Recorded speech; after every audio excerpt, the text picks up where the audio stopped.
Hello students, আমি Nitish sir জ্ঞানজ্যোতি coaching সেন্টারের পক্ষ থেকে তোমাদের প্রত্যেককে জানাই আরো একবার স্বাগত।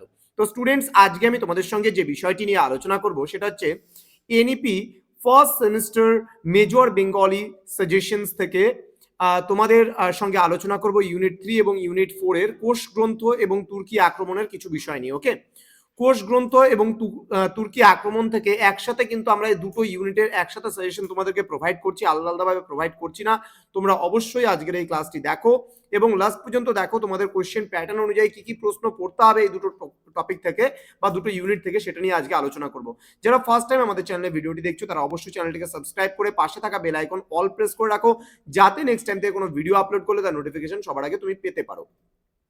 এছাড়া অনলাইনে তোমরা যারা আমাদের ক্লাস জয়েন করতে চাও তারা অবশ্যই যোগাযোগ করো আমাদের অফিসিয়াল নাম্বার 7076398606 নাম্বার অথবা 6295916282 নাম্বারে। তোমাদের টোটাল কোর্স ফি রয়েছে তোমাদেরই সাধ্যের মধ্যে। যারা মেজর কোর্সে রয়েছে আমাদের কাছে পড়তে চাও, পুরো প্যাকেজিং কোর্স ফি কিন্তু ফার্স্ট সেমিস্টার 999 রুপিস। কিন্তু যারা মাল্টিডিসিপ্লিনারি কোর্স রয়েছে, তোমাদের বন্ধু বান্ধবেরা যারা পাস কোর্স নিয়ে পড়ছে, তাদের ক্ষেত্রে কোর্স ফি কিন্তু আমাদের সেন্টারে 599 রুপিস ফার্স্ট সেমিস্টারে, পুরো 5টা সাবজেক্টে পুরো প্যাকেজটা কিন্তু। হ্যাঁ, তো দেরি না করে আজই যোগাযোগ করো আমাদের সঙ্গে। চলো, কোষ গ্রন্থ এবং তুর্কি আক্রমণ থেকে তোমাদের যে প্রশ্নগুলো দিয়েছি, দেখো কোষ গ্রন্থ থেকে সচরাচর বড় প্রশ্ন আসে না, তুর্কি আক্রমণ থেকে বড় প্রশ্নগুলো প্রয়োজন পড়ে। যেমন তুর্কি আক্রমণের কারণ ও ফলাফলগুলি আলোচনা করো, তুর্কি আক্রমণ বাংলার সমাজ সংস্কৃতিতে কতখানি প্রভাব ফেলেছিল তা আলোচনা করো।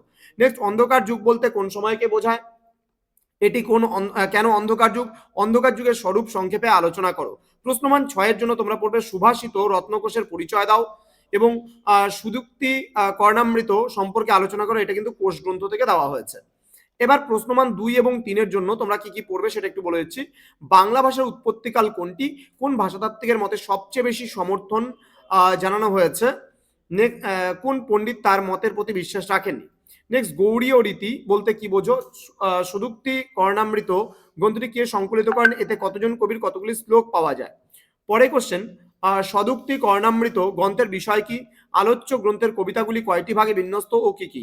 নেক্সট, তুর্কি আক্রমণের ফলশ্রুতি কি হয়েছিল, বাংলা সাহিত্যে যুগবিভাগ চিহ্নিত করো।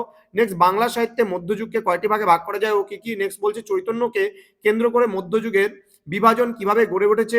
নেক্সট, অন্ধকার যুগ বলতে কি বোঝো। নেক্সট, লক্ষণ সেনের রাজধানী কে কবে আক্রমণ করেন।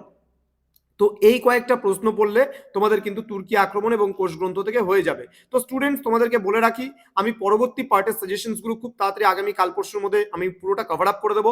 তোমরা যারা এখনো জ্ঞানজ্যোতি কোচিং সেন্টার অফিসিয়াল ইউটিউব চ্যানেলটিকে সাবস্ক্রাইব করেন তারা অবশ্যই চ্যানেলটিকে সাবস্ক্রাইব করে আমাদের সঙ্গে থাকো, পাশে থাকো। এবং তোমাদের যদি কোনো কোয়ারিজ থাকে তাহলে আমাদের সঙ্গে যোগাযোগ করতে পারো। অনলাইন নাম্বার আমাদের রয়েছে, হেল্পলাইন নাম্বার যেটা, সেটা 6295916282 এবং 7076398606 নাম্বারে। দেখা হচ্ছে খুব তাড়াতাড়ি তোমাদের সঙ্গে আরো একটা নতুন ক্লাস নিয়ে, নতুন কোনো ভিডিও নিয়ে। তোমরা প্রত্যেকেই ভালো থেকো, সুস্থ থেকো। Thank you so much, thanks for watching after all, thank you.